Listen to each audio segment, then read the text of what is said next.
J'aimerais commencer ce message, si la télécommande fonctionne, puisque ce n'est pas certain. Si ? Ah oui, je l'ai. Excuse-moi, c'est vrai, comme je n'ai pas l'écran devant moi, il faut que je me retourne. Ça aussi, ce n'est pas un manque de politesse, mais il n'y a plus l'écran là-haut, donc je suis obligé de me retourner en même temps pour voir si les choses avancent correctement. Donc, excusez-moi pour cela. Mais j'aimerais justement vous poser une question ce matin. C'est une question que je me pose réellement et que je vais vous poser ce matin pour que nous puissions chacun réfléchir à cela. La question que j'aimerais poser, c'est justement, aurions-nous accepté l'enseignement de Jésus si nous avions entendu Jésus à l'époque où il a prêché? Est-ce que nous aurions accepté ses paroles et accepté de suivre Jésus?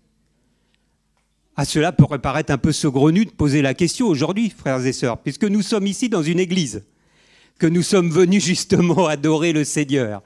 Nous sommes venus adorer Dieu, nous sommes des chrétiens, de nom en tout cas, mais aurions-nous accepté le message de Jésus? Je crois que c'est une question au contraire qui est très sérieuse, parce qu'au travers de la réponse que nous allons y apporter, nous allons comprendre si nous sommes vraiment dans la bonne voie. Aurions-nous accepté les paroles de Jésus? Vous avez remarqué que dans les évangiles, nombreuses personnes n'ont pas accepté. Nombreuses personnes qui étaient des croyants, nombreuses personnes qui venaient au temple, qui étaient religieux, qui avaient une certaine connaissance de Dieu, finalement, lorsqu'ils ont entendu la parole de Jésus, ils ont préféré se retirer.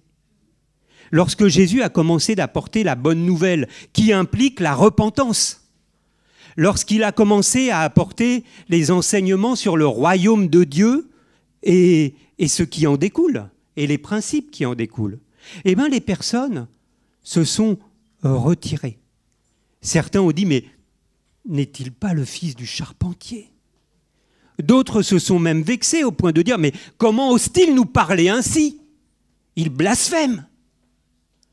Il nous est dit encore ailleurs dans les évangiles que nul n'est prophète en son pays, ce qui montre bien que nombreux sont ceux qui n'ont pas accepté ce message. Toutes ces personnes se sont trouvées des raisons.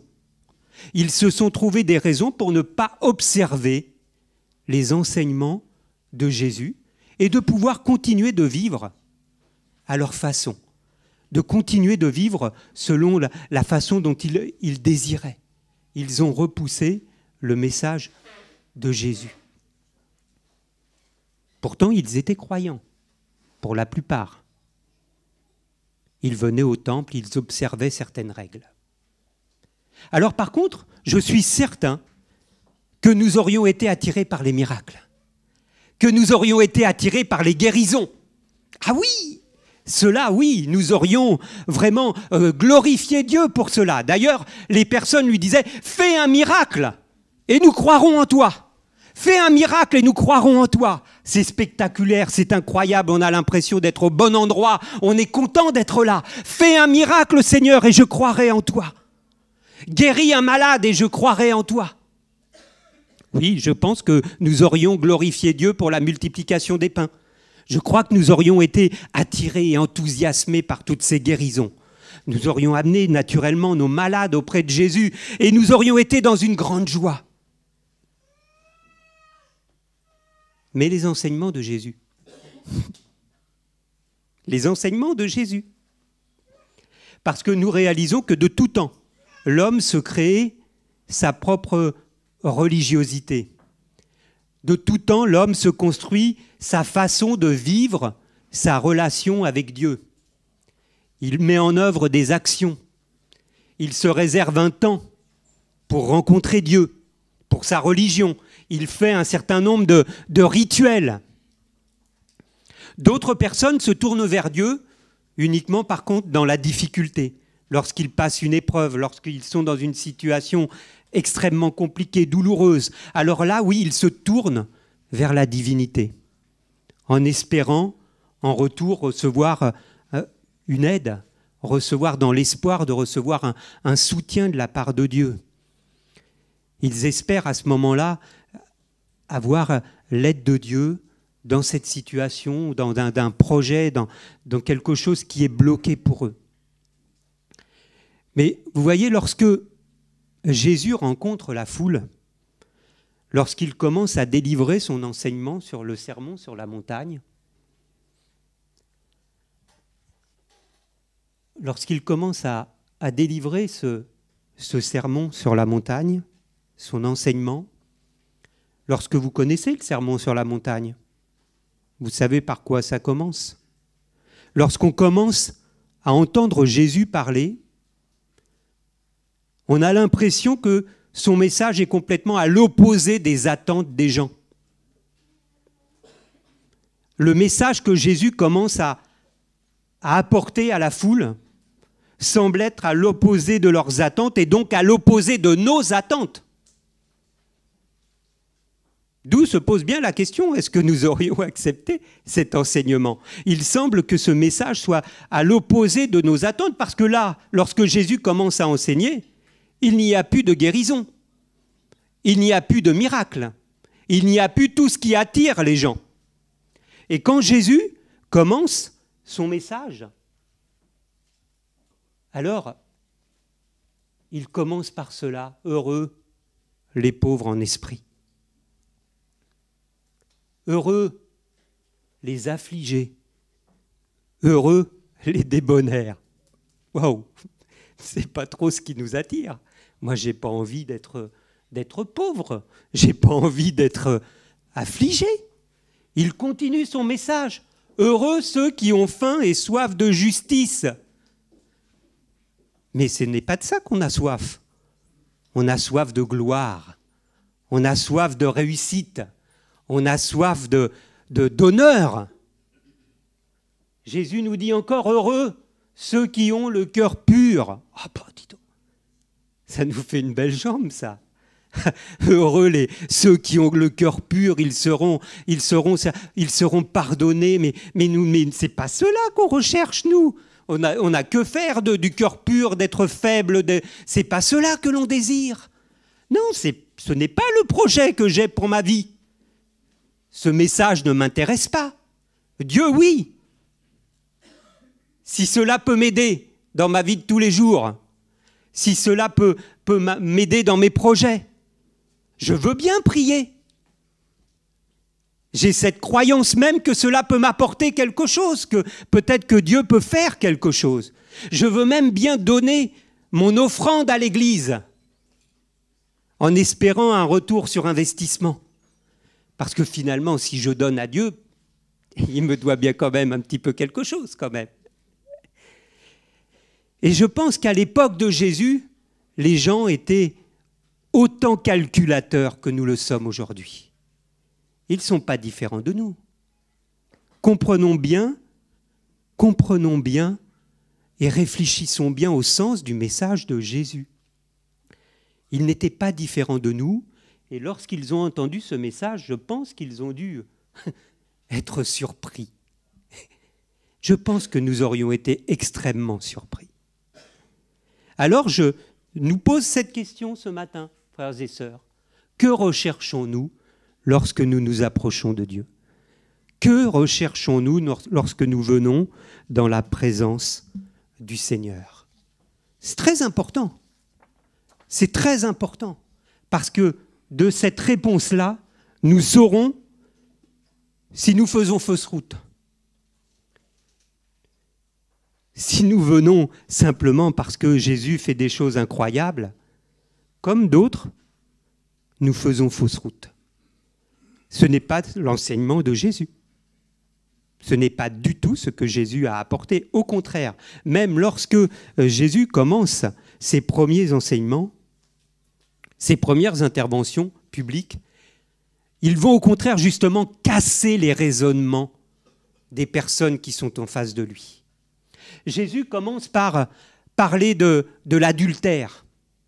Il commence par dénoncer les pensées, les désirs profonds qui sont cachés au fond des cœurs. Et pas uniquement ceux qui se sont concrétisés, ceux qui sont là au fond du cœur, qui ne se sont pas encore concrétisés, mais qui sont bien présents dans nos cœurs. C'est cela que Jésus dénonce lorsqu'il parle de l'adultère. Ces choses qui sont enfouies en nous, que personne ne voit, mais qui sont bien présentes et qui animent nos pensées, qui animent nos actions. Il va parler un peu plus loin de divorce et de la valeur de nos engagements. De la valeur de nos engagements. Quelle valeur ont les engagements que nous prenons, frères et sœurs? Quelle valeur ont les engagements que nous prenons envers notre conjoint, envers notre famille, envers notre Seigneur? Quelle valeur ont ces engagements? Est-ce que nous les prenons au sérieux? Est-ce que nous agissons en conséquence, selon les responsabilités qu'ils impliquent? Ou est-ce que, lorsque cela me lasse, je passe à autre chose?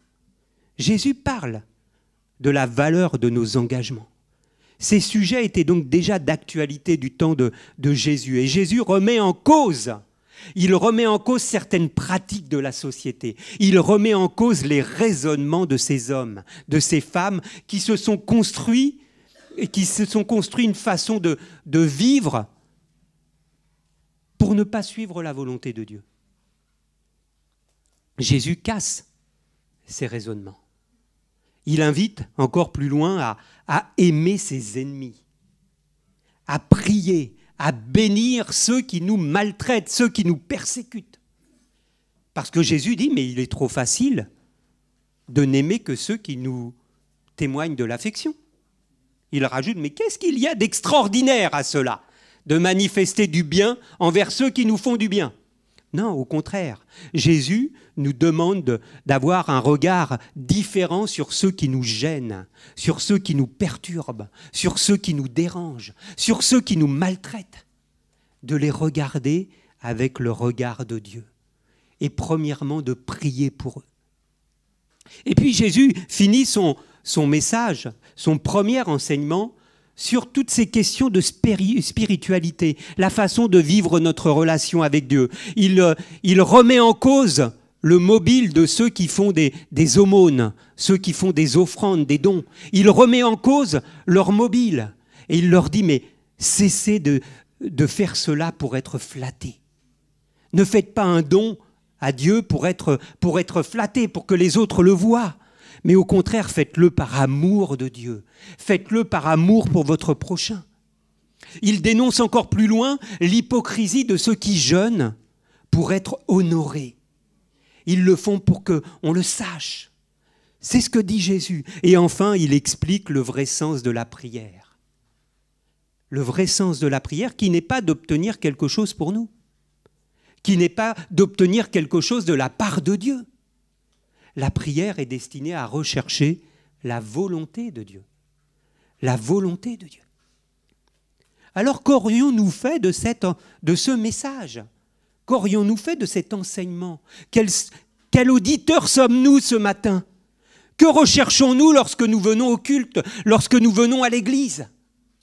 Qu'est-ce que nous recherchons? Le spectaculaire, peut-être un miracle de la part de Dieu, une guérison? Que recherchons-nous? Est-ce que nous recherchons une ambiance? Est-ce que nous recherchons à nous déculpabiliser de quelque chose? Que recherchons-nous lorsque nous venons dans la présence de Dieu? Par sa parole, par ses enseignements, Jésus désire que nous établissions notre relation avec Dieu sur des fondements solides. Par sa parole, par ses enseignements. Il désire que notre relation avec Dieu, elle ait un fondement, quelque chose vraiment qui ne risque pas d'être ballotté à tout moment. Parce que s'il n'y a pas de miracle, elle repose sur quoi la foi? S'il n'y a pas la guérison, elle repose sur quoi? Notre engagement, notre présence, le fait de venir dans la présence de Dieu. Il désire que nous puissions établir une relation sur des fondements solides et non pas sur une illusion. L'illusion, c'est celle de faire appel à Dieu en cas de besoin. Ça, c'est une illusion. Celle de se sentir en sécurité parce que nous sommes baptisés. Mais c'est une illusion. C'est une illusion. Ce n'est pas le baptême qui nous sauve, c'est notre marche avec Dieu.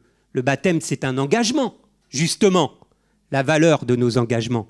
Le baptême, c'est un engagement. de marcher avec Dieu. Mais ce qui compte, c'est notre marche avec Dieu.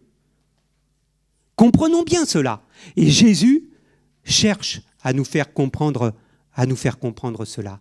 Nous avons besoin, en effet, de venir auprès du Seigneur. C'est un impératif pour notre salut. C'est un impératif pour être réconcilié avec Dieu.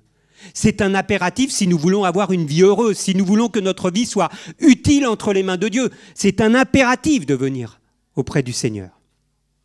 Mais posons-nous cette question, quel sacrifice sommes-nous prêts à apporter au Seigneur? Nous venons au culte ce matin. Nous sommes dans un culte. Le mot culte. Réfléchissez à ce que veut dire le sens du mot le culte. Nous sommes au culte ce matin. Quel sacrifice sommes-nous prêts à apporter au Seigneur lorsque nous venons au culte? La Bible nous parle du premier sacrifice offert par les hommes. C'est celui de deux frères, Abel et Caïn. Il nous est dit au bout d'un certain temps, Caïn présenta des produits de la terre en offrande à l'Éternel. Abel, de son côté, présenta les premiers-nés de son troupeau et en offrit les meilleurs morceaux. L'Éternel porta un regard favorable sur Abel et sur son offrande, mais pas sur Caïn et son offrande. Lorsque les hommes, les premiers hommes, se sont tournés vers Dieu, ils ont compris, à leur manière, qu'ils ne pouvaient pas venir dans la présence de Dieu sans lui apporter quelque chose. Ils ont compris cela. Ils n'étaient pas enseignés, hein. Ils ont compris qu'ils ne pouvaient pas venir dans la présence de Dieu sans apporter quelque chose. Ils ont quand même déjà compris cela. Nous sommes au culte ce matin. Comprenons que quand nous venons dans la présence de Dieu, que nous devons apporter déjà quelque chose au Seigneur. Hein? Bien souvent, on vient décontracté, pas préparé, peut-être pas avec un bon état d'esprit. On recherche quelque chose, on attend quelque chose. Qu'est-ce que nous sommes prêts à apporter au Seigneur lorsque nous venons dans sa présence? L'un des sacrifices a été accueilli favorablement. L'autre ne l'a pas été. La différence vient de la nature du sacrifice qu'ils ont apporté. Je crois que nous sommes là tous présents dans la présence de Dieu ce matin. C'est une grâce que nous avons. Nous sommes dans la présence de Dieu. Dieu nous fait l'honneur de sa présence lorsque nous sommes réunis ici, dans ce lieu, en son nom. Il nous fait l'honneur de sa présence. Et nous voyons qu'ici, nous chantons tous les mêmes chants. Nous participons à ce moment de célébration tous ensemble. Nous apportons notre offrande financière à la fin du culte. Mais je crois que nous ne réalisons pas tous quelle est notre position devant Dieu lorsque nous sommes au culte. Je pense que nous ne le réalisons pas tous. Et Caïn a souhaité, lui, s'approcher donc.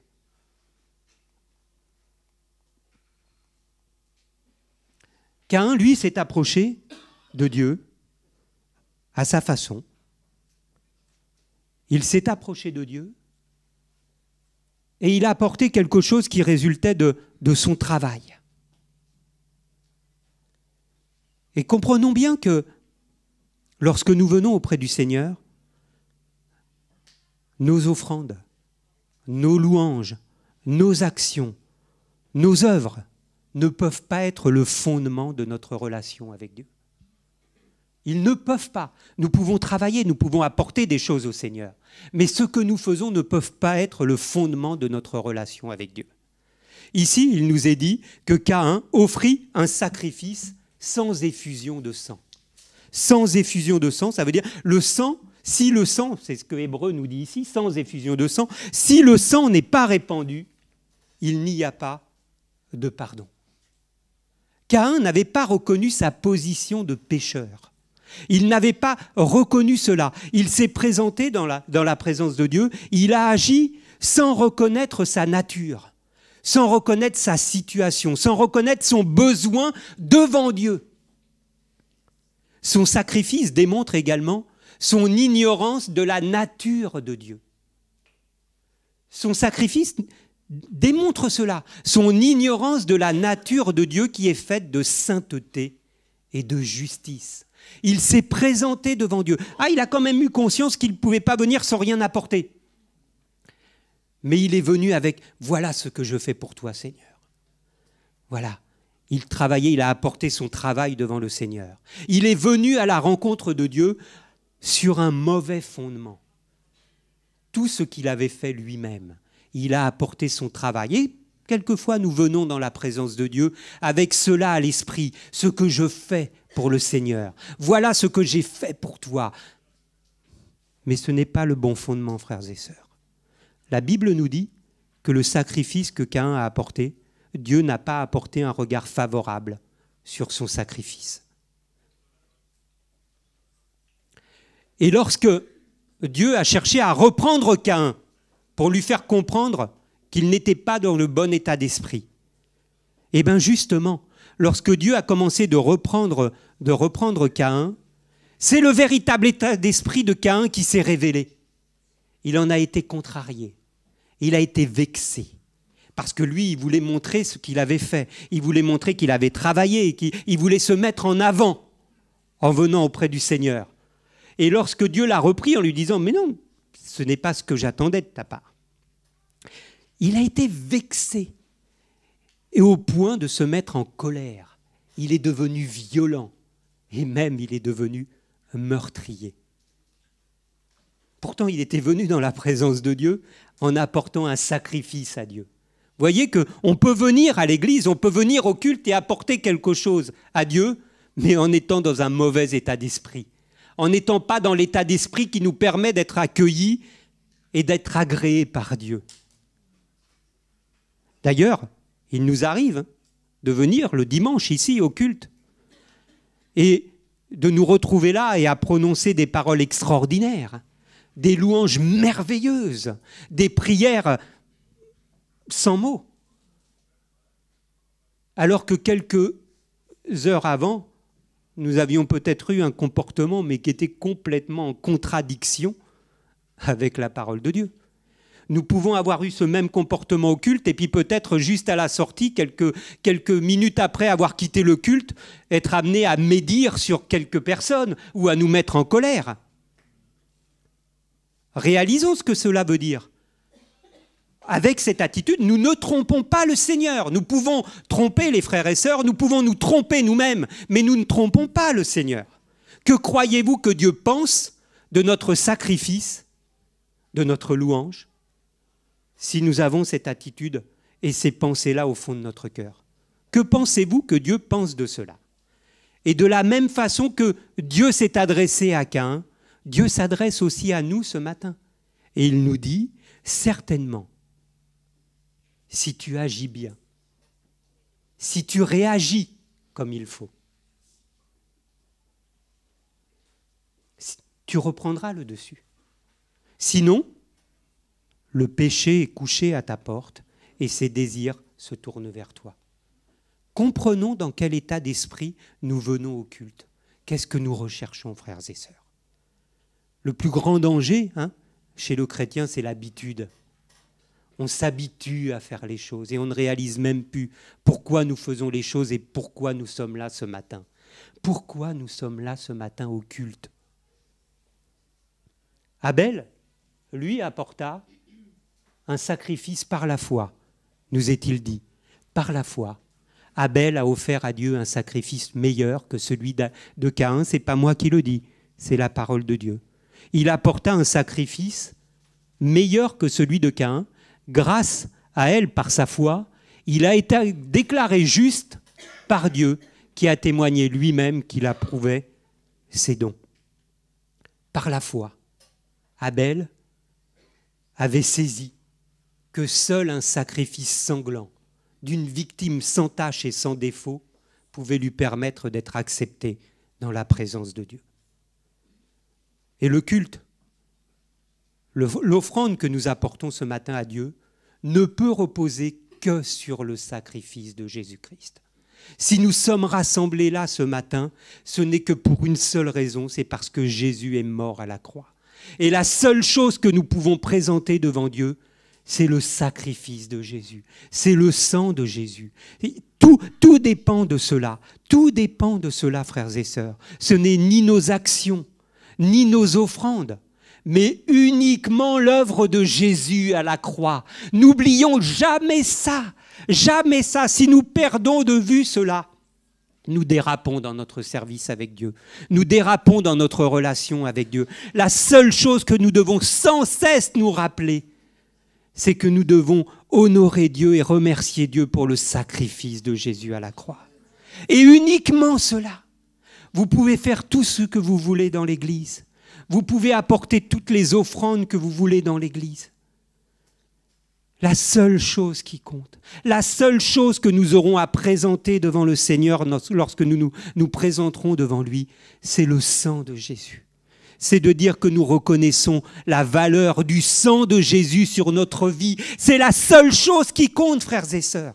Et comprenons que quand nous venons au culte, pourquoi nous sommes là ce matin ? Mais uniquement pour remercier le Seigneur de cela, uniquement pour honorer Dieu, pour célébrer Dieu, pour glorifier Dieu, pour ce sacrifice à la croix et pour rien d'autre que cela.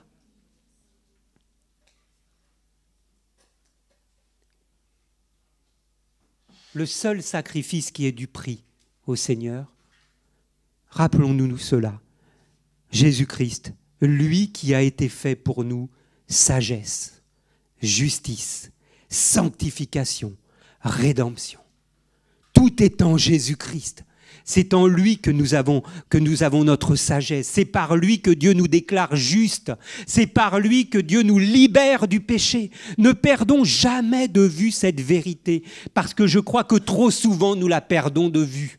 Peut-être parce qu'il y a tellement de choses à faire, parce que nous sommes des fois tellement engagés dans des choses à l'église ou à l'extérieur de l'église, dans d'autres choses, dans d'autres projets, que nous perdons de vue l'essentiel.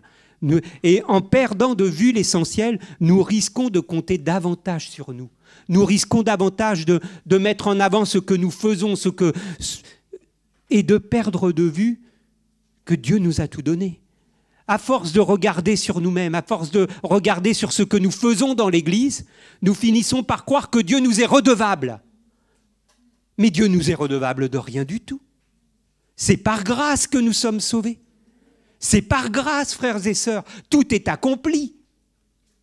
Tout est accompli. C'est par grâce que nous avons été sauvés. C'est par grâce que nous sommes acceptés de Dieu. C'est par grâce que nous sommes déclarés justes. Mais c'est par la foi dans le sacrifice de Jésus que nous nous présentons devant Dieu ce matin. Je me présente devant Dieu ce matin uniquement par le sacrifice de Jésus, parce que j'ai foi dans la valeur du sacrifice de Jésus. Et c'est pour cela que ce matin je suis là, pour honorer Dieu, pour remercier Dieu. On prendra le pain et le vin tout à l'heure. Réalisons ce que cela veut dire. Nous sommes là pour honorer Dieu, le célébrer. C'est un moment de célébration, un moment de joie. Dieu a tout accompli en Jésus-Christ. Et c'est sur cette base, c'est sur ce fondement que notre offrande, notre sacrifice, notre culte sera agréé de Dieu. Parce que c'est sur ce fondement que nous nous appuyons. Non pas parce que je suis enfant de Dieu, non pas parce que j'ai été baptisé, non pas parce que j'ai ma carte, non pas parce que j'ai donné une offrande, mais mon culte, mon adoration, mon sacrifice sera agréé de Dieu parce que je m'appuie sur ce qui a de la valeur aux yeux de Dieu, le sacrifice de Jésus. Et uniquement cela. Uniquement cela. Alors comprenons cela lorsque nous venons dans la présence de Dieu. Comportons-nous avec crainte et respect. N'ayons pas une attitude de légèreté et d'insouciance lorsque nous sommes au culte. Nous sommes dans la présence de Dieu. Nous sommes condamnables devant Dieu. Nous n'avons rien en nous-mêmes qui nous permet de nous présenter devant Dieu en disant « je suis enfant de Dieu ». Mais non, je suis enfant de Dieu uniquement parce que Jésus est mort à la croix pour moi. Mais uniquement. Moi, je ne suis rien. Moi, je suis caché, notre vie est cachée en Christ, nous dit la parole de Dieu. Je suis caché en Christ. S'il n'y a pas Christ, je ne suis plus rien. Si Dieu m'agrée dans sa présence, c'est parce que Christ est mort et que j'ai accepté la valeur du sacrifice de Dieu pour ma vie. Et uniquement, je crois que souvent nous sommes au culte avec une légèreté incroyable et qui montre que nous n'avons pas compris qui est vraiment Dieu. Ce Dieu saint, nous le chantons des fois, le Dieu 3 fois saint. Mais réalisons ce que cela veut dire. Même Moïse, quand il s'approche de Dieu, il enlève ses souliers, il a peur de se présenter dans la présence de Dieu. Et nous, on arrive là dans l'église, on croit qu'on a fait n'importe quoi avant de rentrer, on pousse la porte et on chante, on apporte les louanges au Seigneur. Mais soyons sérieux, frères et sœurs, réalisons qui est Dieu. Dieu est saint, il connaît nos vies, il connaît nos cœurs, il connaît nos pensées. Mais lorsque je viens ici, c'est avec respect, avec conscience que merci Seigneur, parce que tu as donné ton Fils. Tu as donné ton Fils, Seigneur. Vous vous rendez compte ce que cela veut dire? Jésus est venu sur terre, il s'est fait homme, il a été humilié, il a été frappé, il a été crucifié, il a souffert, il a connu l'agonie à la croix pour que Dieu puisse me racheter. Combien nous pouvons être remplis vraiment de reconnaissance au travers de cela. Si nous sommes héritiers et enfants de Dieu, et nous le sommes, mais c'était uniquement au travers de l'œuvre de Jésus-Christ. Vous avez remarqué également que combien de fois Jésus, dans les évangiles, met en avant, reprend son auditoire sur le fait que certains reçoivent et d'autres pas. La semence. Que certains mettent en pratique et que d'autres ne mettent pas en pratique la maison construite sur le roc ou sur le sable. Pourtant, tout le monde a entendu le même enseignement. Tout le monde a entendu la même parole. Cela provient de la nature de notre sacrifice lorsque nous venons devant Dieu. Dans quel état d'esprit sommes-nous lorsque nous venons devant Dieu? Quelle est notre compréhension de la vraie nature de Dieu? Alors Paul exhortait les chrétiens d'Éphèse à marcher d'une manière digne de la vocation qui leur a été adressée. Et nous y parviendrons, frères et sœurs, dans la mesure où nous restons sous l'influence de l'œuvre accomplie à la croix. Si nous perdons de vue cela, le moi prend trop de place en nous. Mais si nous restons sous l'influence de l'œuvre de la croix, l'œuvre accomplie à la croix, cela nous amène à vraiment être reconnaissants à l'égard de Dieu, à réaliser que c'est Dieu qui a tout accompli, que nous ne sommes que sauvés que par grâce. Nous sommes vraiment des rachetés, frères et sœurs. Nous avons été rachetés au prix précieux de Jésus-Christ. Cela nous amène à beaucoup d'humilité. Et au travers, si nous restons sous l'influence de l'œuvre accomplie à la croix, alors nous comprendrons non seulement quelle est notre position, mais nous comprendrons encore que la croix nous sépare du monde. Elle nous sépare du monde. Nous ne pouvons pas agir et nous comporter comme nous nous comportions avant d'avoir réalisé la valeur du sacrifice de Jésus à la croix. Et si nous comprenons cela, alors nous comprendrons que Dieu attend autre chose de notre part. Si nous sommes sauvés, nous avons été appelés à marcher en nouveauté de vie. À marcher en nouveauté de vie selon de nouveaux principes, à nous affectionner aux choses d'en haut. Et pour cela, il est impératif que nous venions à l'écoute de Dieu. Il est impératif de se mettre à l'écoute de Dieu, de se mettre à l'écoute du Saint-Esprit, de se mettre à l'écoute de la parole de Dieu, afin que Dieu, au travers de cela, puisse nous diriger, nous conduire, nous corriger. Parce que tout cela a un but. Car nous sommes son ouvrage, ayant été créés en Jésus-Christ pour des œuvres bonnes que Dieu a préparées d'avance afin que nous les pratiquions. Nous sommes son ouvrage. Le salut s'obtient par la foi. C'est un don. C'est une grâce, c'est un cadeau que Dieu nous a fait. Mais au travers de l'œuvre de Jésus-Christ à la croix, nous devenons une nouvelle créature. Nous devenons l'ouvrage de Dieu. L'ouvrage de Dieu. Et cette nouvelle création, elle a un but. Si Dieu a fait de nous une nouvelle création, si nous sommes désormais l'ouvrage de Dieu, nous sommes son ouvrage, cela a un but. C'est que nous devenions participants, que nous devenions ouvriers avec Dieu, que nous devenions ouvriers avec Dieu.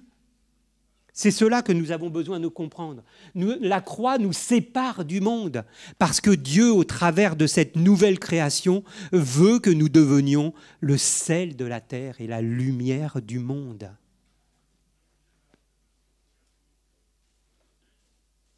Et l'enseignement de Jésus, le sermon sur la montagne, justement, il est destiné à nous permettre de devenir de véritables témoins. L'enseignement de Jésus-Christ, pas les miracles, pas les guérisons, l'enseignement de Jésus, celui dont nous devons nous poser la question, est-ce que nous voulons suivre cet enseignement ? Cet enseignement, il est destiné à faire de nous de véritables témoins, le sel de la terre et la lumière du monde. Et nous ne le serons pas si nous continuons de vivre comme nous vivions auparavant.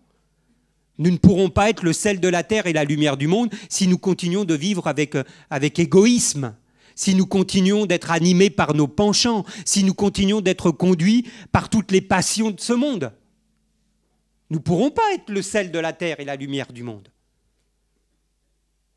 Et c'est pour cela que nous avons besoin de cet enseignement. Nous avons besoin d'être nourris de l'enseignement de la parole de Dieu. Dieu nous a confié cette mission. Allez et faites des disciples de toutes les nations et enseignez-leur tout ce que je vous ai dit. Enseignez-leur tout ce que je vous ai dit. Et c'est à nous de faire cela, frères et sœurs. Lorsque Jésus a multiplié le pain et le poisson, il a dit après à ses disciples, mais donnez-leur vous-même à manger. Dieu désire que nous soyons participants dans son œuvre. Si nous sommes devenus son ouvrage, c'est pour devenir participants. Alors réalisons qu'au travers de l'œuvre rédemptrice de Jésus, l'œuvre à la croix, au travers du don du Saint-Esprit qui habite en nous, au travers de la parole qui nous a été donnée, c'est l'apôtre Pierre qui nous dit « Nous avons reçu tout ce qui contribue à la piété ». Dieu nous a donné tout ce qui est nécessaire pour que maintenant nous puissions être participants. Alors justement, Pierre continue, à cause de cela, voilà notre responsabilité à nous aujourd'hui. Voilà notre responsabilité. À cause de cela, faites tous vos efforts pour ajouter à votre foi. Le but final, ce n'est pas d'avoir la foi. Ce n'est pas simplement d'avoir la foi. Le but final, c'est d'être participant dans l'œuvre de Dieu, avec Dieu, d'être ouvrier avec Dieu et de grandir dans notre connaissance, d'avoir cette croissance spirituelle. Et cette croissance spirituelle, elle passe par cela. Pierre nous dit, faites tous vos efforts pour ajouter à votre foi le fait de mener une vie honnête. Et au fait de mener une vie honnête, de rajouter, d'apprendre à mieux connaître Dieu, d'apprendre à la maîtrise de soi. Et puis encore, la persévérance et l'endurance dans l'épreuve. Et encore, l'attachement à Dieu. Et de rajouter encore l'amour fraternel. Et de rajouter encore l'amour. C'est ça le but de notre marche avec Dieu. C'est pas juste de venir à l'église, de chanter, de se faire du bien, d'être dans une ambiance, d'attendre une guérison. Mais non, c'est pas ça, frères et sœurs. C'était pas le message de Jésus. Heureux les pauvres, heureux les affligés, mais parce qu'ils vont recevoir une récompense. Parce que la suite, à chaque fois, pour chacune de ces béatitudes, il y a une récompense. Pour chacune.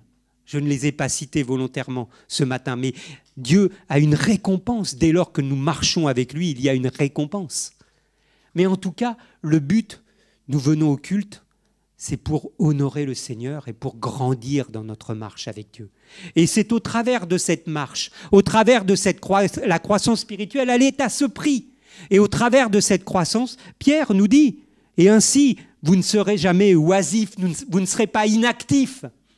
Vous ne serez pas stérile, au contraire, vous porterez du fruit.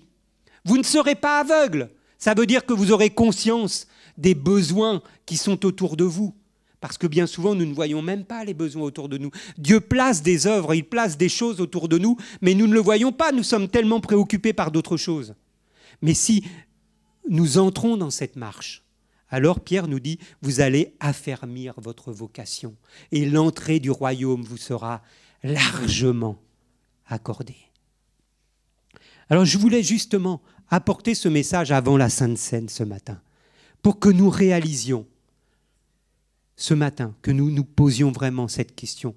Pourquoi nous venons au culte? C'est quoi un culte? C'est pas juste chanter des chants, entendre un message et repartir chez soi. Et on est content de ce moment qu'on a passé à l'église. Nous sommes là pour honorer Dieu et remercier Dieu de tout notre cœur avec reconnaissance de ce que Jésus est mort à la croix.